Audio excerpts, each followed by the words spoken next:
بسم اللہ الرحمن الرحیم۔ السلام علیکم خواتین و حضرات، میں ہوں آپ کا جنید سلیم اور آپ دیکھ رہے ہیں انصاف ڈیجیٹل، میری اس درخواست کے ساتھ کہ اگر آپ کو ہماری باتیں پسند ہیں تو پھر آپ نہ صرف خود ہمارے فیس بک اور یوٹیوب چینل کو سبسکرائب کریں بلکہ اپنے دوستوں کو بھی اس جانب ضرور مائل کریں۔ نہیں پسند تو پھر نہ کریں۔ اچھا ناظرین، سیاست پہ بات تو روزانہ ہی ہوتی ہے اور آج بھی ہوگی، لیکن میں آج آغاز کرنا چاہتا ہوں معیشت سے، جس کی حالت بہت ہی دگرگوں ہے، بہت ہی خراب ہے، اور ہم ایک کھائی کی جانب بڑھ رہے ہیں اور ہمیں دکھائی نہیں دے رہا یا ہمیں دکھایا نہیں جا رہا۔ مہنگائی کے خاتمے کا دعویٰ کر کے حکومت میں آنے والے حکمرانوں نے مہنگائی کا ایسا طوفان برپا کیا ہے کہ لوگوں کی چیخیں ساتویں آسمان تک سنائی دے رہی ہیں۔ گزشتہ 2.5 سال کے دوران حکومت عوام کو مہنگائی سے تو رتی برابر بھی ریلیف نہیں دے سکی، البتہ اعداد و شمار کے ہیر پھیر سے عوام کا رانجہ راضی کرنے کی کوششوں میں مصروف ہے۔ اور وزیر اعظم شہباز شریف صاحب نے آج کابینہ کے اجلاس سے خطاب کرتے ہوئے اپنی معاشی ٹیم کی دل کھول کر تعریف کی ہے۔ اب کس چیز کی تعریف کی ہے یہ مجھے ابھی تک سمجھ نہیں آ رہا کہ تعریف کی وجہ کیا تھی۔ مطلب میں یہ سمجھنے سے بالکل قاصر ہوں کہ اور ایک انہوں نے ایک وتیرہ پکڑا ہوا ہے شہباز شریف صاحب نے، بلکہ پوری نون لیگ کی لیڈرشپ نے، کہ جیسے ہی وہ اپنے معاشی مسائل کا ذکر کرتے ہیں تو اس کا جو ذمہ دار گردانتے ہیں وہ عمران خان کو شروع کرتے ہیں، عمران خان کے دور سے بات شروع کرتے ہیں، اور وہ یہ بالکل اسی طرح کی بات کرتے ہیں کہ اس سے پہلے کوئی دور ہی نہیں تھا، اور صرف جو عمران خان کا دور تھا وہ معیشت کی تباہی کا دور تھا۔ وہ یہ بھول جاتے ہیں بات کرتے ہوئے کہ لوگوں کی یادداشت اتنی کمزور نہیں ہے کہ وہ 2-2.5 سال پہلے والی باتیں بھول جائیں۔ حضور والا، مجھے وہ بات یاد آ جاتی ہے کہ اسی طرح جان ایلیا مرحوم کے بارے میں آپ جانتے ہیں کہ ان کے بہت لمبے بال تھے اور ذرا بے ہنگم قسم کے بھی تھے، تو وہ ایک بار حجام کے پاس جاتے ہیں اور کہتے ہیں کہ جناب والا یار میرے بال تم نے آخری دفعہ جو کاٹے تھے نا وہ بڑے خراب کاٹے تھے۔ تو وہ حجام کہتا ہے کہ میں نے نہیں کاٹے تھے سر۔ وہ کہتے ہیں نہیں یار تم نے کاٹے تھے بھائی، تم نے کاٹے تھے۔ وہ پھر کہتے ہیں کہ حجام کہتے ہیں میں نے نہیں کاٹے تھے سر۔ کہتے ہیں یار تم نے کاٹے تھے۔ کہتا ہے حضور مجھے تو یہ کام شروع کیے ہوئے صرف 5 سال ہوئے ہیں۔ اچھا ناظرین، وزیر اعظم صاحب جو ہے وہ مہنگائی میں کمی کے جو اور معاشی اشاریے جو ہیں ان سے متعلق دعویٰ کرنے سے پہلے کم از کم ان کو جو اپنی حکومت میں کام کرنے والے جو ماہرین معاشیات ہیں ان کی کوئی گزارشات سن لینی چاہیے تھی، جنہوں نے ایسے خوفناک حقائق بیان کیے ہیں کہ دن میں تارے نظر آ جاتے ہیں۔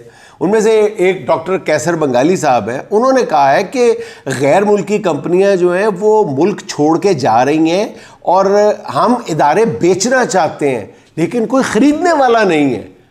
2 روز قبل حکومتی کفایت شعاری کمیٹی سے مستعفی ہونے والے جو ماہر ہیں ڈاکٹر کیسر بنگالی صاحب، انہوں نے کہا کہ ملک دیوالیہ ہو چکا ہے۔ ناظرین یہ میں نہیں کہہ رہا، یہ کیسر بنگالی صاحب کہہ رہے ہیں جن کا بہت احترام سے نام لیا جاتا ہے معیشت کے حلقوں میں۔ انہوں نے کہا ہے کہ ملک دیوالیہ ہو چکا ہے، ہمیں کوئی قرض نہیں دے رہا، اور غیر ملکی کمپنیاں جو ہیں وہ بہت تیزی کے ساتھ ملک چھوڑ کے جا رہی ہیں، معیشت تباہ ہو رہی ہے، اور اسلام آباد میں اس پر کوئی پریشانی یا پشیمانی نظر نہیں آ رہی۔ تو ڈاکٹر کیسر صاحب بار بار اس بات پہ وہ زور دے رہے ہیں کہ IMF اور دیگر ادارے جو ہیں وہ قرض دینے کے لیے تیار نہیں ہیں، اور جن ملکوں سے ہمیں امید تھی وہ بھی ہمیں ہاتھ نہیں پکڑا رہے، بلکہ وہ یہ کیسر بنگالی صاحب کا بیان سن کے کہ ہم جس طرح چین اور اپنے جو 2-4 جو ملک ہیں جو ہماری مدد کرتے ہیں بیچارے، مدد کر کر کے تنگ آ چکے ہیں، ان کا ذکر سن کے میرے ذہن میں وہ بات یاد آ گئی۔ چلیں شہباز شریف صاحب سے منسوب کر لیتے ہیں کہ شہباز شریف صاحب جو ہیں وہ چین سے قرضہ لینے جاتے ہیں، جا کے کہتے ہیں جی قرضہ دے دو، تو وہ کہتے ہیں چینی کہتے ہیں کہ بھاگ جاؤ یہاں سے، کوئی قرضہ ورضہ نہیں۔ تو وہ پھر ہفتے 10 دن بعد پھر چلے جاتے ہیں کہ چینیوں سے کہتے ہیں یار قرضہ دے دو، وہ کہتے ہیں بھاگ جاؤ یہاں سے۔ وہ پھر چلے جاتے ہیں 10-20 دن بعد کہتے ہیں قرضہ دے دو، تو وہ چینی کہتے ہیں اب اگر آئے نا تو میں گولی مار دیں گے ہم تمہیں بندوق سے. تو وہ پھر باز نہیں آتے, 15-20 دن آپ پھر جاتے ہیں اور جا کے چینیوں سے پوچھتے ہیں کہ بندوق ہے, وہ کہتے ہیں نہیں, کہتے پھر قرضہ دے دو. تو ناظرین اس وقت پرابلم یہ ہے کہ ہمیں کوئی قرض دینے کے لیے تیار نہیں ہے, اور ملک کی جو اندرونی معیشت ہے اس کا حال یہ ہے کہ ہر شخص کا جو گھریلو بجٹ ہے وہ بالکل اس کی دھجیاں اڑ گئی ہیں, لوگ خودکشیاں کر رہے ہیں. اور یہ وہ تصویر ہے جو ملک کے مانے ہوئے معاشی ماہر کیسر بنگالی صاحب جو ہے وہ حکومت کو دکھانے کی کوشش کر رہے ہیں. جب حکومت نے ان کی دردمندانہ آواز کو سننے سے صاف انکار کر دیا تو پھر انہوں نے استعفیٰ دے کر جانے میں ہی عافیت سمجھی. اور یہ جو ایک بات یہ بھی ہے کہ وزیر اعظم کے بقول اگر ملک میں مہنگائی کی شرح حقیقی طور پہ 9.5% ہے تو پھر سوال یہ پیدا ہوتا ہے کہ ملک میں شرح سود جو ہے وہ کیوں 19.5% ہے؟ مہنگائی کی شرح سنگل ڈیجٹ میں ہے اگر, تو پھر سود کی شرح جو ہے وہ 10% سے کم کیوں نہیں ہے؟ کسی کے پاس اگر اس کا جواب ہے تو ضرور بتائے وہ. مطلب چلیں, معیشت کا کچھ موٹا موٹا احوال تو آپ نے جان لیا ہے, اب آتے ہیں سیاست کی طرف. تو سیاست پر بات کیے بغیر بات آگے بڑھتی بھی نہیں ہے. ناظرین, آج کی سیاست کے حوالے سے سب سے جو افسوسناک خبر ہے جس کو سن کے باقاعدہ دل کو ہاتھ پڑتا ہے وہ ہے کہ BNP کے سربراہ بلوچ لیڈر جو ہے, بہت بڑا احترام سے نام لیا جاتا ہے جب بھی بلوچستان کا ذکر آتا ہے, اختر جان مینگل نے قومی اسمبلی کی رکنیت سے استعفیٰ دے دیا. بہت افسوسناک خبر ہے یہ, اور سیاسی جوڑ توڑ میں مصروف حکومت اور اس کے حامیوں کے لیے باقاعدہ یہ ایک پیغام ہے جس میں بہت کچھ پنہا ہے, اور کہ وہ ملک کے اصل مسائل پر توجہ نہیں دے رہے. اور ان کا کہنا یہ تھا کہ بلوچستان سلگ رہا ہے اور اس آگ کو بجھانے کی کوئی کوشش نہیں کر رہا. اور اپنے استعفے کا اعلان کرتے ہوئے مینگل صاحب نے جو گفتگو کی ہے وہ باقاعدہ ایک تازیانہ ہے, اور اس قدر سنگین صورتحال کی طرف انہوں نے اشارہ کیا ہے. ان کے بعض جملے جو ہیں وہ تو باقاعدہ دل کو چیرنے والے ہیں. انہوں نے کہا کہ میں نے آج فیصلہ کیا تھا کہ اسمبلی میں بلوچستان کے مسائل پہ بات کروں گا, لیکن بلوچستان کے معاملے پر لوگوں کی دلچسپی نہیں ہے. میں کہتا ہوں بلوچستان آپ کے ہاتھوں سے نکل نہیں رہا بلکہ نکل چکا ہے, جہاں بہت سے لوگوں کا خون بہہ چکا ہے. اور انہوں نے کہا کہ جب بھی اس مسئلے پر بات شروع کرو تو بلیک آؤٹ کر دیا جاتا ہے, ہماری گفتگو کو بلیک آؤٹ کر دیا جاتا ہے. ہم تو اسمبلی میں بات کر رہے ہیں مگر اب یہ ہمیں اسمبلی میں بھی بات نہیں کرنے دے رہے. اور میری باتوں پر اگر آپ کو اختلاف ہے تو آپ کم از کم میری باتیں سنیں تو تحمل سے نا. اگر پھر بھی آپ کو میری باتیں غلط لگتی ہیں تو مجھے ہر سزا قبول ہے, مجھے بے شک پارلیمنٹ کے باہر میرا انکاؤنٹر کر دیں, لیکن میری بات سنیں تو صحیح. چیخ چیخ کر انتہائی درد مندی سے وہ گفتگو کر رہے تھے مینگل صاحب. انہوں نے کہا کہ آئین کو بنانے والے نہ خود کو بچا سکے ہیں نہ آئین کو. جب بھی ان لوگوں کو 4 ووٹوں کی ضرورت ہوتی ہے تو انہیں بلوچ لیڈر یاد آ جاتے ہیں. مینگل صاحب نے کہا ہے کہ آج تک کسی بھی قومیت کا کوئی بندہ مارا گیا ہے تو ان کے قاتل جو ہیں وہ عدالتیں ان کو انصاف فراہم کرنے میں ناکام ہو گئی. اور سب سے بڑے قاتل سیاستدان ہیں, وہ سیاستدان ہیں جنہوں نے سیاست کو کاروبار کے لیے استعمال کیا ہے. ناظرین, آپ اچھی طرح جانتے ہیں کہ وہ یہ اشارہ مینگل صاحب جو ہے کس پارٹی کی طرف یا کن سیاستدانوں کی طرف کر رہے ہیں. کون لوگ ہیں جو سیاست کو کاروبار کے لیے استعمال کرتے ہیں, جن کی وجہ شہرت ہی ہے. تو مینگل صاحب آج ان سے شکوہ کرتے ہوئے نظر آ رہے ہیں. انہوں نے کہا کہ اس سیاست سے بہتر ہے کہ میں پکوڑوں کی دکان کھول لوں. آج میں اسمبلی کی رکنیت سے مستعفی ہونے کا اعلان کرتا ہوں. اور بہت دل دکھا ان کی گفتگو سن کے. اور اختر مینگل صاحب, ناظرین, اختر مینگل صاحب جیسے لوگ جو ہے یہ ابھی بھی آئین پاکستان پہ یقین رکھتے ہیں, دستور پاکستان پہ یقین رکھتے ہیں, جو مطلب ہر طرح کی مخالفت کے باوجود ابھی بھی فیڈریشن کے اندر رہتے ہوئے مسائل کا حل چاہتے ہیں.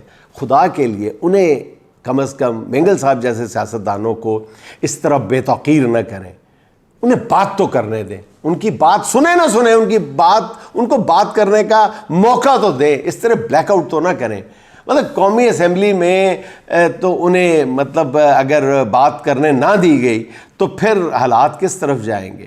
مطلب وہ کہتے ہیں کہ جب بھی ہم کچھ کہنے لگتے ہیں تو سرکاری میڈیا ان کا بلیک آؤٹ کر دیتا ہے، آوازوں کو گلے میں ہی جب دبا دیا جاتا ہے تو پھر طوفان اٹھا کرتے ہیں. تو اختر مینگل صاحب کا استعفیٰ جو ہے وہ اس طوفان کی جانب بھی اشارہ کر رہا ہے. ایک ان کا جملہ جو ہے وہ جسے کہتے ہیں نا میرے دل میں پیوست ہو گیا ہے. مینگل صاحب نے کہا ہے کہ جب ہم یہاں اس ایوان میں تقریریں کرتے ہیں تو پورے جو تمام ارکان ہیں وہ زور زور سے ہماری باتوں پہ ڈیسک بجاتے ہیں. ہم سمجھتے ہیں کہ یہ ہمارے ساتھ اظہار یکجہتی کرتے ہیں. وہ تو اب ہمیں پتہ چلا کہ وہ ہمارے ساتھ اظہار یکجہتی نہیں کرتے بلکہ ہماری بے بسی کا مذاق اڑا رہے ہیں. یہ بہت خوفناک بات کی ہے، بہت عجیب و غریب بات ہے جسے سننے کے لیے بھی حوصلہ چاہیے ایک پاکستانی کی، ایک درد مند پاکستانی کی حیثیت سے.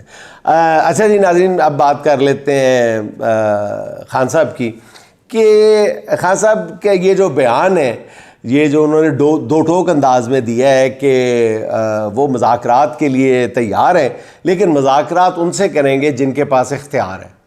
یعنی خان صاحب نے نون لیگ یا حکمرانوں کے ساتھ کسی بھی طرح کی بات چیت کو تقریباً مسترد کر دیا.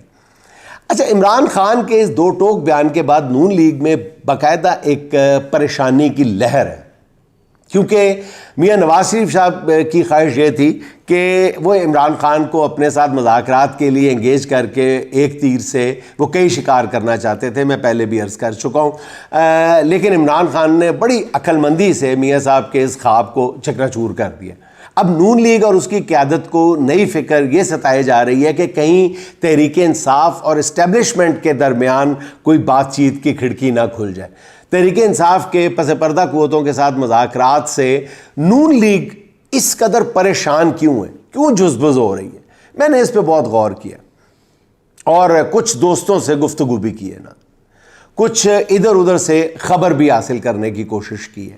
تو ناظرین، یہ جو گتھی اسی طرح سلجھتی ہے کہ یہ جو گتھی ہے نا کہ نون لیگ اتنی خائف کیوں ہے، اسٹیبلشمنٹ نہیں اس مسئلے پہ بات کر رہی، نون لیگ کی ٹانگیں کیوں کانپ رہی ہیں.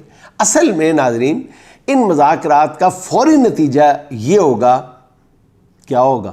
عمران خان کی رہائی. اور یہ چیزیں نون لیگ بالکل افورڈ نہیں کر سکتی، کیونکہ اگر ایسا ہوا تو پھر نون لیگ والے گھر کے رہیں گے نہ گھاٹ کے. ان مذاکرات کے نتیجے میں عمران خان باہر آ جاتے ہیں تو ہو سکتا ہے کہ اسٹیبلشمنٹ کو فرق پڑے، لیکن شاید فوری فرق نہ پڑے. عمران خان رہا ہو گئے تو اسٹیبلشمنٹ کو ڈینٹ پڑے، لیکن ہو سکتا ہے فوری ڈینٹ نہ پڑے. عمران خان کو جیل سے، عمران خان کے نکلنے سے اسٹیبلشمنٹ کمزور ہو، لیکن شاید فوری طور پہ کمزور نہ ہو. لیکن عمران خان کے باہر آنے سے نون لیگ کے ساتھ جو بھی ہوگا وہ فوری طور پہ ہوگا. فارم 47 والی حکومت کا پٹاخہ جو بولے گا وہ فوری طور پہ بول جائے گا. یعنی خان کی رہائی نون لیگ کی پنجاب ہی نہیں بلکہ پورے ملک میں جو ہے وہ نون لیگ کی سیاست کا بولو رام کرنے کے لیے کافی ہے. اس لیے جب بھی پی ٹی آئی اور اسٹیبلشمنٹ کے درمیان مذاکرات کی بات چلتی ہے تو نون لیگ میں جو صف ماتم بچتی ہے وہ سمجھ میں آتا ہے کہ کیوں بچتی ہے، کیونکہ اس کا فوری نقصان ہوگا، وہ اگلے گھنٹے سے ہی نقصان شروع ہو جائے گا، وہ اس سارے کھیل سے، منظرنامے سے آؤٹ ہو جائیں گے.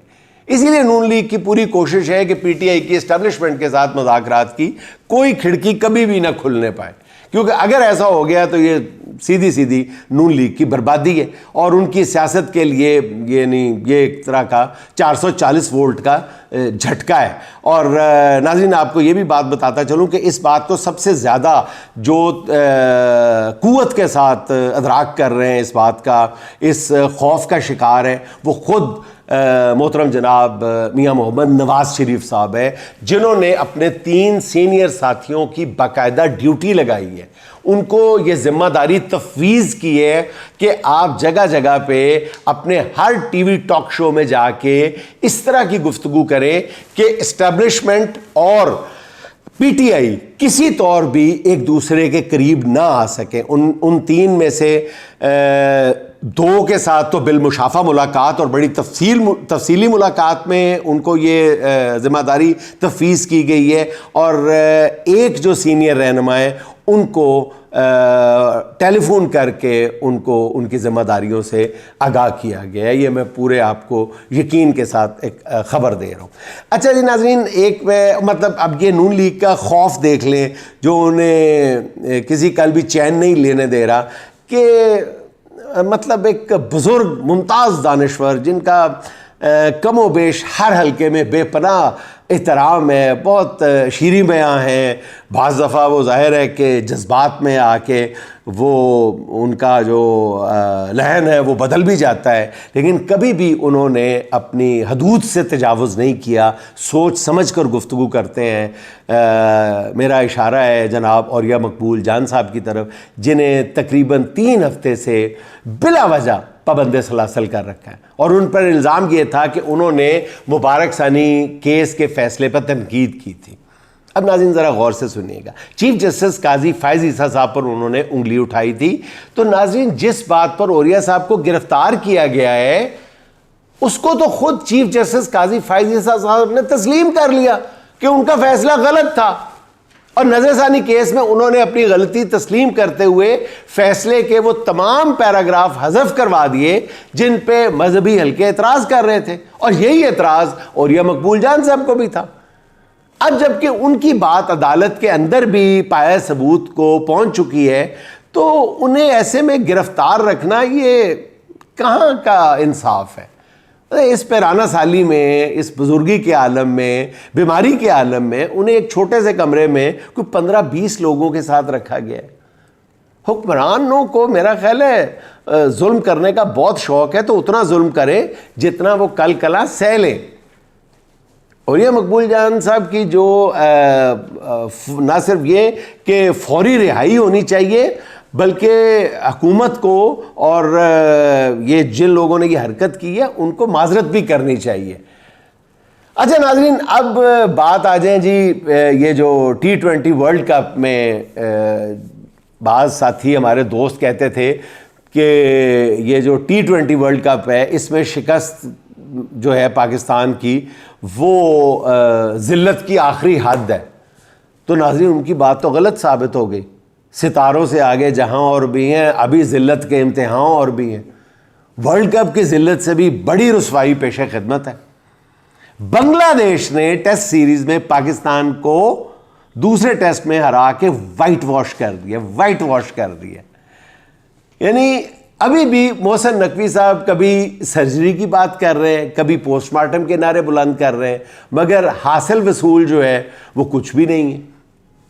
لیکن خوشی کی خبر بہرحال یہی ہے کہ ایک کے بعد ایک بدترین شکست کے باوجود محسن نقوی صاحب کا اپنا مورائل جو ہے وہ بلند ہے, اور وہ تواتر کے ساتھ ایک ہی بات کیے جا رہے ہیں کہ وہ کرکٹ کے معاملات ٹھیک کر کے ہی دم لیں گے.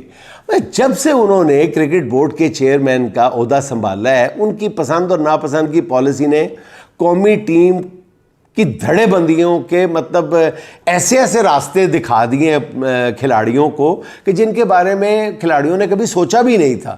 اس سطح پہ کھلاڑی آ گئے ہیں گروہ بندی اور دھڑے بندی کے حوالے سے, جہاں اس سے پہلے کبھی بھی نہیں تھی. ٹیم میں دھڑے بندی پہلے بھی رہی ہوگی لیکن اس سطح تک کبھی نہیں. کھلے عام لڑائیاں, مطلب فزیکل لڑائیاں ہو رہی ہیں, اور ٹیم کے کپتان جو ہے وہ اپنے کھلاڑیوں کو حاصل ہی نہیں ہے, اس کو اعتماد ہی حاصل نہیں ہے ٹیم کے کپتان کو. اچھا یہاں پر بھی آپ ناظرین نوٹ کریں کہ جان بوجھ کر ایسے کھلاڑیوں کو کپتان بنایا جا رہا ہے کہ جو میرٹ پہ جن کا حق ہی نہیں بنتا. اور اس کی وجہ بڑی سادہ سی یہ ہے کہ کمزور کپتان جو ہے وہی مینجمنٹ کے اشاروں پہ ناچتا ہے, اور اس کٹ پتلی کپتان کے ذریعے جس سفارشی کو چاہیں گے ٹیم میں شامل کرا لیا جائے گا, اور وہ اف بھی نہیں کرے گا. اس کے برعکس اگر کپتان تگڑا ہوتا تو وہ پھر اکڑ کر دکھاتا. یہ بالکل وہ نا نون لیگ کی پالیسی ہے کہ جیسے میں اکثر یہ بات کرتا ہوں کہ نون لیگ کسی نا جب بیوروکریسی پہ کنٹرول حاصل کرنا ہوتا ہے تو گریڈ 18 کے افسر کو عارضی طور پہ گریڈ 20 کا چارج دے دیا جاتا ہے, کسی عہدے کا چارج دے دیا جاتا ہے, اس لیے تاکہ وہ ان سے ڈرتا رہے کہ میں میرٹ پہ تو نہیں آیا ہوا گریڈ 20 پہ, میں تو گریڈ 17 یا 18 کا افسر ہوں, مجھے صرف اگر یہ میری گریڈ 20 کی سیٹ ہے تو وہ یہ شریف خاندان کی مرہون منت ہے, یہ ان کا بہت پرانا وتیرہ ہے. تو وہی وتیرہ جو ہے اب میرا خیال ہے بورڈ میں جو ہے وہ نقوی صاحب استعمال کر رہے ہیں. تو اس بورڈ کی کارکردگی دیکھ کے ناظرین میں تو پورے وثوق کے ساتھ کہہ سکتا ہوں کہ آپ محسن نقوی صاحب کو اگر آسٹریلین کرکٹ بورڈ کا چیئرمین بھی بنا دینا تو یہ چند مہینے نہیں چند ہفتوں میں آسٹریلوی ٹیم کو بھی اس مقام پہ لے آئیں گے جہاں پہ آج پاکستانی ٹیم ہے. تو اب تو مطلب چیئرمین پی سی بی سے یہی سننا باقی رہ گیا ہے کہ یہ کھلاڑی تو بس ایک ایس ایچ او کی مہار ہے, اس لیے گھبرانے کی ضرورت نہیں ہے. خدا کے لیے کرکٹ ٹیم اور بورڈ میں میرٹ لے کے ہیں, تھوڑا بہت ہی میرٹ لے ہیں, اور میری پالیسی سازوں سے بھی یہ التجا ہے کہ اس بات کو سمجھنے کی کوشش کریں کہ محسن نقوی صاحب بہت ٹیلنٹڈ ہوں گے لیکن وہ ہر تالے کی چابی نہیں ہے, بالکل نہیں. اور ناظرین اس کے ساتھ ہی آج کی آخری بات فرحانہ عنبر صاحبہ کے 2 اشعار سن لیں. ہم جیسے سیاہ بخت تو مجبور ہیں جن کو, ہم جیسے سیاہ بخت تو مجبور ہیں جن کو, ہے چاند پہ روٹی کا گماں ذل الہی. اشکوں سے وضو کر کے سبھی سوچ رہے ہیں کب ہوگی مقدر کی اذان ذل الہی. حق کے لیے آواز یہاں جس نے اٹھائی کاٹی گئی اس کی ہی زباں ذل الہی, کاٹی گئی اس کی ہی زباں ذل الہی. وہ آگ لگائی ہے گرانی نے کہ توبہ, وہ آگ لگائی ہے گرانی نے کہ توبہ, اٹھتا ہے ہر ایک گھر سے دھواں ذل الہی. اس جبر کے ماحول سے کوئی تو نکالے, ہر سانس اذیت ہے یہاں ذل الہی. کیسا یہ کڑا وقت ہے اس دور میں عنبر, جینا بھی لگے ہم کو زیاں ذل الہی. بہت خوب, بہت. ناظرین یہ تھی آج کی چند گزارشات. آپ سے ملاقات ہوگی انشاءاللہ اگلے ولاگ میں. خوش رہیں, خوش رکھیں.